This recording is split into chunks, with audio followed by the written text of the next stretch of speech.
I stepped into her apartment at midnight with a cupcake and a goofy grin. I stepped back out 5 minutes later with a life I no longer recognized. Years afterward, a confession shredded the night that I was so certain I knew, and by that time, she was dead. If you're with me now, if you've ever had your stomach drop out from underneath you, just know I'm not here to get you to take sides. I'm here because I once grasped my own rendition of the truth like a life raft. I'm here because I didn't ask that one additional question when it mattered. We met on a Saturday morning in Denver when the air smelled of cold wood and coffee. There was this little market on 17th that would set up on weekends. Just a few tents, someone with a guitar, dogs dragging their owners around like kites. She reached for the same jar of wildflower honey that I did. Her fingers brushed mine. She goes, "Oh, sorry," and I laughed, and she laughed at my laugh, and I felt like I'd just woken up from a long nap I didn't know I was taking. She was wearing a jean jacket and 2 enamel pins, a little planet and a little potted plant. She had one strand of hair doing its own thing above her left eyebrow. We talked about nothing and everything in the time it takes to buy honey, and the guy with the guitar switched songs to one I pretended not to love. She introduced herself, Nora, and told me she lived 2 blocks away in a place with a jungle of windowsill plants. I told her the truth, that I'd moved to the city for work, and I wasn't sure I liked it yet. "Give it time," she said. "Denver grows on you." She said my name, Aiden, like it had never been difficult to pronounce.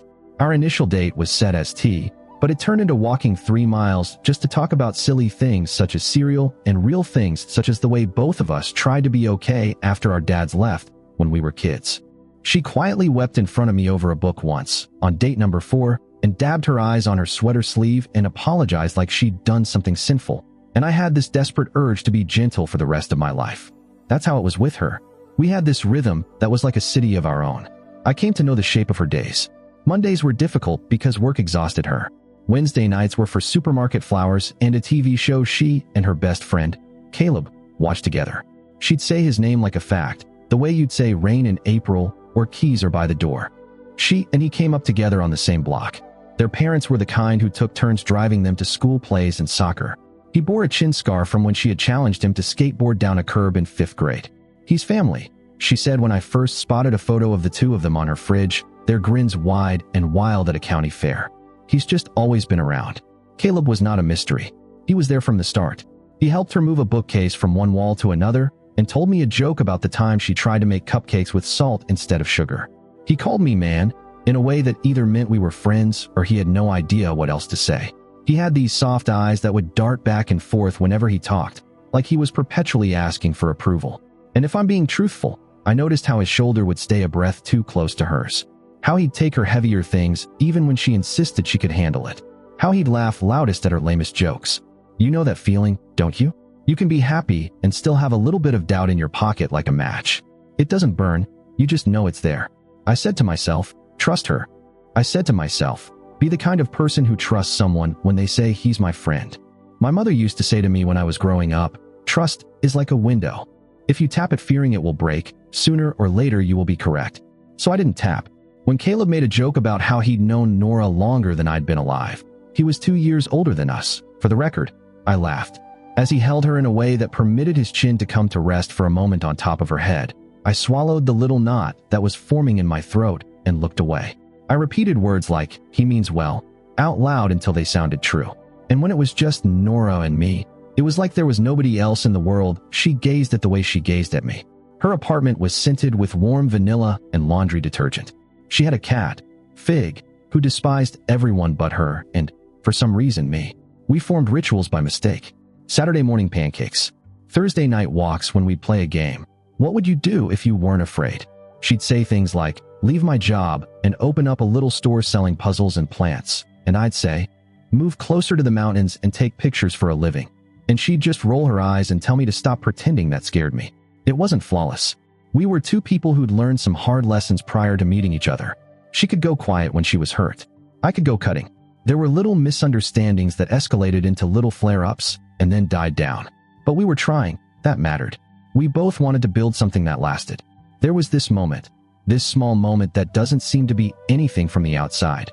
When we were in her tiny kitchen, both of us gripping opposite ends of a dish towel, and she said, hey, I want to give you a key, if that's okay.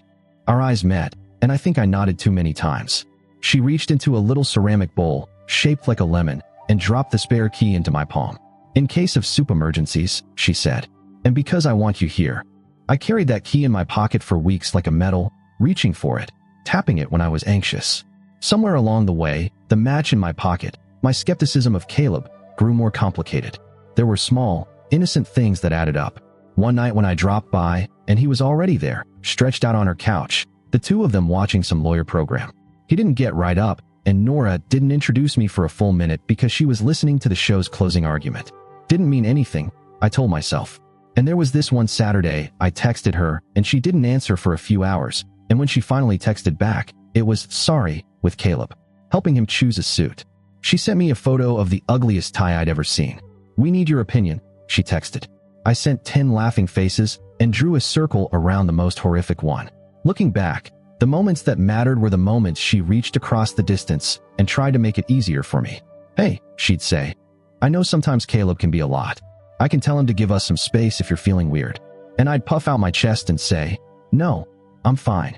I trust you, because it sounded right to say, and maybe also because I was too afraid to admit I was afraid. She'd press her forehead against mine and say, I love you. I'd say it back with my whole throat. The night everything imploded started small. Nora had texted late afternoon. One of those texts you can feel the tension in. Migraine. Going to bed early. Don't worry if I don't respond. She sent a gray heart. I replied, do you want anything? Soup? Silence. She didn't respond. At about 10, I had this stubborn notion that seemed like love in the guise of a mission. I'd deliver soup and her favorite blueberry cupcake from the late-night bakery. I placed both in a paper bag. I grabbed those silly fuzzy socks she adored with little foxes on them. I took her key.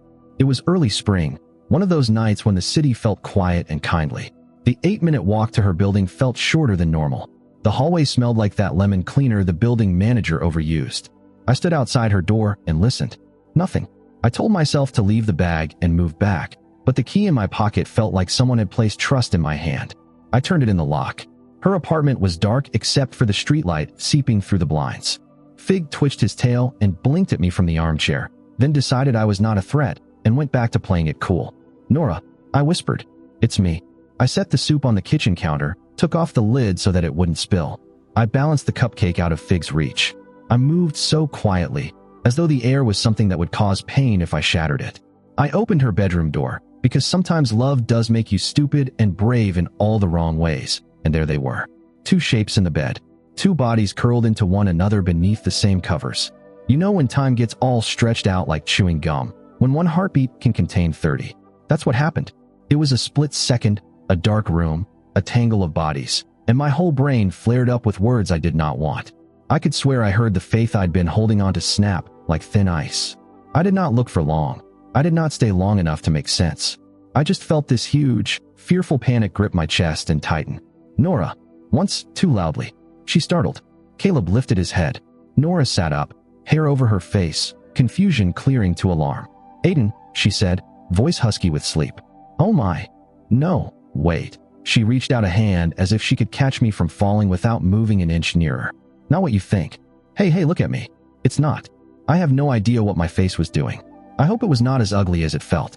The words were out before I knew I had them. How could you? I was not screaming. I was not calm. It was perhaps worse. They were cutting. They were brittle. I backed away into the hall. Caleb was all, dude, wait. And that was fuel on the flames. I shut my head. Don't, I said to him. Do not say one more word. I scowled at the key in my hand as though it had failed me. She inched her way to the edge of the bed and stopped, pulling the blanket up to her chest as if suddenly there were cameras. Aiden, she tried again, her voice breaking on my name. Please, just listen. I had a migraine. He came over to bring tea and got into bed with you. I said. The second those words slipped out of my mouth, I wished I could reach out and reshape them as a question instead of an accusation. Tears sprang to her eyes helpless and fast. I love you, she whispered, as though that sentence was a life raft she was sending out to me across a black river. I love you. It's not. He fell asleep on top of the blankets but everything in me had fallen away. I had no room for any story except the one I'd written in 2 seconds. I looked at both of them, her shaking, him repeating my name like it was his property, and I laid the key on her entry table like a returned library book late. I cannot, I said, and it sounded in the room like a final answer. You ever do something and at the same time know you'll regret it? That's a funny kind of pain. I left. I was feeling the hallway tilting. I went out, and the city air hit me, and I remember the oddest things. The way the elevator light shook just as the doors closed. The sticker on someone's mailbox that said, "Don't forget to call your mom." I did not sleep that night. I watched the windows of my apartment go from black to navy to pale gray. She called once and then again, and then she didn't. She texted, and I could not bring myself to read them. I thought if I didn't open anything, I could preserve my certainty. The phone glowed with her name, and I turned it face down like that would save me. The next day, she'd left my sweatshirt on the front stairs in a gift bag. She'd placed a note in the pocket. "Please talk to me," it said in her neat handwriting. "Please let me explain." I didn't call. I wrote a long message in my notes app about how I was feeling, writing things like, "I can't be with someone I don't trust," and "I'm sorry," then copied and pasted it into a text and sent it, and that was it. It's strange how you can end everything with your thumbs in a small blue bubble. She tried for a little while. I know now because afterwards I thought back and saw the missed calls. She left one voicemail where all she could say was, "I can't believe we're us, Aiden. Please." And I played it twice and then pressed delete like I was getting rid of a piece of garbage. I didn't give her the curiosity she deserved. I didn't ask a follow-up question. I assumed I knew. We fell out of each other's routines. Sundays were empty and loud. I rearranged my mornings so that I would not see her at the market. I got so skilled at telling people I was fine. There's a destination people visit when heartbreak is subdued and polite. Sleep is a low hum that does not repair. Food has the taste of cardboard. You work, you nod at meetings, you come home to a wrongly scented apartment. Caleb dropped from my horizon, naturally. I wanted that. Time did its job. Not fast, not mercifully, just relentlessly. Months got shortened into seasons. I started running again. I bought a better coffee maker. I told myself I was moving on. Sometimes I'd think of the way Nora's nose scrunched when she laughed at dumb things and my breath would catch, and I'd have to pull over the car. Sometimes I'd see a tiny fox on socks in a store and I'd stand there, completely still, embarrassingly close to crying in public, and then I'd text someone to distract myself. Little bits of news drifted my way despite all my unfollowing. A friend mentioned in passing that Nora had started a job at a nonprofit that put together community gardens. Of course she did. Another person posted a photo of a backyard full of people, and I saw her profile in the background.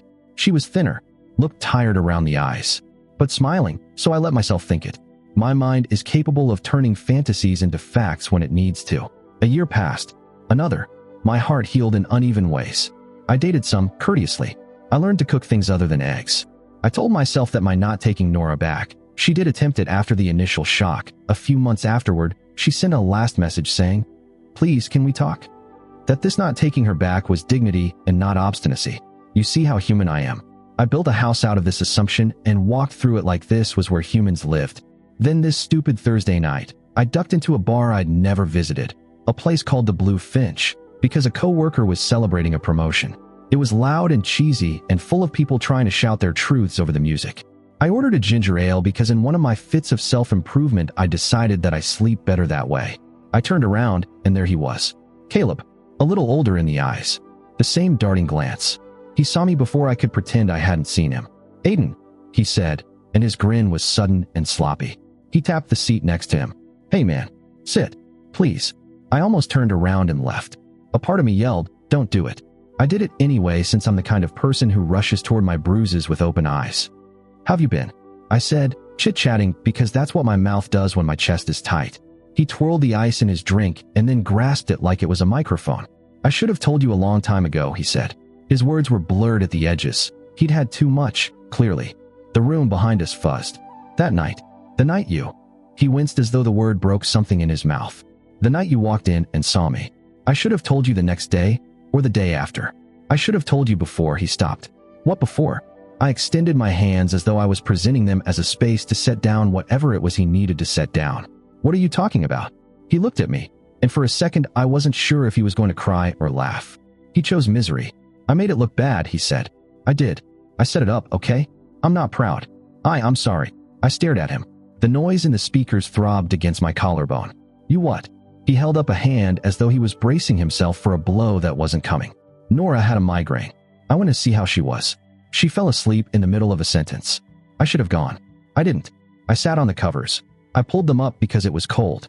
I heard the door and I just froze. I knew it would look like something. I let it. I wanted you out of her life." His gaze flicked up to mine. "I know that's ugly. It is. I thought I was protecting her. Or maybe I was protecting me. I was afraid she'd marry you and move, and I'd never. He dragged a hand over his mouth. I've been in love with her since we were kids. Not in a way that ever did anything. Just in that way that doesn't leave you. I couldn't stand to see you be her person. You know how you have one memory, and someone makes some comment, and suddenly all of the colors shift? That's what it was. I saw my memory of that night tilt sideways. Suddenly the shapes became details. I could almost see the line where the blanket stopped and the top sheet started. I could see Fig curled up at their feet as he always was when Nora was sick. I could see how her hand had reached out to me, not to prevent me from leaving, to pull me close so that she could tell me. It was like there was a door in my mind that opened and a wind came in, and I almost doubled over. Why are you telling me this now? I said, and my throat hurt. It wasn't anger. It was that odd pain you get at the back of your eyes when you're going to remember something too big. He looked down at his hands. Because it's the truth. Because I thought I was doing the right thing, and it turns out I did the opposite. Because his voice cracked. Because you can't fix any of it now, and I want you to know it wasn't her. I stood up so fast my stool scraped against the bar. I don't even remember saying goodbye. I just left him sitting there in the red-blue glow of the neon beer sign. My hands were shaking. I yanked my phone out of my pocket like I was plunging underwater and texted Nora's name, although it had been years now since we'd spoken. I'd erased our conversation in a fury of righteousness once. Her number wasn't there. I ran outside, and the air was cold and vile. I called a mutual friend. She didn't pick up. I called another. My own voice sounded strange in my ears. It had that whiny edge that means you're scared. Is her number in your phone? Do you know where she is? I asked. Wait, my friend said slowly. Aiden, you don't. She stopped. You didn't hear? Hear what? There are slow words. She paused again. She's gone, she whispered. She passed away last winter. I thought you, oh Aiden. For a moment, it didn't compute. Gone where? On vacation? Moved away? I pressed my fingers hard into my forehead, as if maybe I could change the answer if I pressed hard enough. What do you mean passed away? Her voice was guarded the way feet are on ice. She had a heart condition. She found out after you too, after everything. She didn't make a big deal about it. She didn't want anyone to worry. She went home to spend some time with her mom. It was quiet, from what I heard. Quiet. I sat down on the curb because my legs didn't feel like standing anymore. The streetlights hummed. A bus hissed by like a dragon exhaling. I don't know how long I sat there holding my phone in my hand like a useless charm. There was a stray flower petal in the gutter that appeared to be from one of our Saturday bouquets, and I watched it tumble in the breeze until it was trapped by a crack and stayed. I called Nora's mother. She answered on the third ring. This is Aiden. I told her, and I heard her take a breath in recognition and in something else. Mrs. Jensen, there was no end to that sentence. I swallowed it. Her voice was kind, even then. We thought you would call someday, she said. We hoped you would. She gave me the long version. The way Nora had tried to get on with until she could not. The way she had moved back into her old room with the squeaky floorboards and the window onto the apple tree and tried to make a joke about everything so people would not look at her like that. The way she had tried to be the one who did not make anyone's life more troublesome. And I recalled how she had always done that. Held the corners of the world up so the rest of us wouldn't feel them falter. She loved you, Mrs. Jensen said. That didn't change. She said, she waited a while, for you to call. She wrote letters and didn't send them. I found them in a shoebox. Then, more quietly, she stopped waiting, eventually. She tried to let herself off the hook. She deserved that. I think something in me opened then. Not like glass. More like a seed you hadn't realized had been waiting for water. I apologized a million times in a million different ways. I apologized until the word was transparent. I'm sorry I didn't listen, I said at last. I'm sorry I thought I knew. She would want you to forgive yourself, Mrs. Jensen said to me, since she is crafted from that tender metal that mothers are forged from. But she would also want you to learn from it. That would be important to her. We sat on the phone a long time in silence. That was a gift I didn't deserve, and she gave it to me anyway. Later, I drove over to their house. It was obtrusive and also the only thing that made sense. The apple tree in the front was blossoming, ridiculous and hopeful. Mrs. Jensen hugged me in the doorway, and I was both a child and a ghost. She brought a shoebox to the dining table. It was full of papers rolled up with my name on them. I'm not sure I should be giving these to you, she said with a little, sad smile. But I think she'd want you to hear her voice. I read only one that day. It was dated a month after I'd left, in the handwriting I knew as intimately as the palm of my own hand. Dear Aiden, I don't know if I'll ever send this. Every time I try to call, I can hear your silence even before you press decline. I keep having to tell you that what you saw wasn't what happened.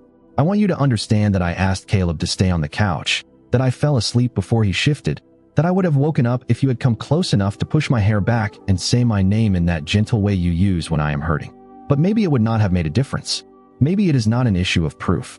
Maybe it is an issue of trust. It hurts that you did not ask for the longer version. It hurts that everything came down to one photograph in a dark room. I should not have had to convince you I love you, but I would have willingly spent the rest of my life trying. I hope you're okay. I hope you drink water as soon as you wake up because I know you don't recall, and that your shoulders aren't aching from that chair you keep insisting isn't aching. I hope you have gentle light in your apartment, even when it's noisy. I hope you forgive me for the things I must have done to hurt you without knowing. I hope you forgive yourself for being scared. If this is the last time I write to you, I wanted to say, I loved you with a very human heart. I wanted to build a life where our ordinary days were the best thing. Love. Nora. That letter is a small country that I visit and leave and visit again. You were most likely waiting for me to be angry with Caleb. Part of me was. A part of me wanted to return to that bar and unload all the words I should have said earlier. But bigger than the anger was this boundless understanding that we're all such a mess when we're trying not to lose something. He did a little thing that got big and petty. I did a big thing that got permanent because I didn't ask a little question. If there is a villain here, it's the narrative that I wrote in my head that I refused to edit. I don't know how to describe the next few weeks without sounding melodramatic. It wasn't. It was quiet and methodical.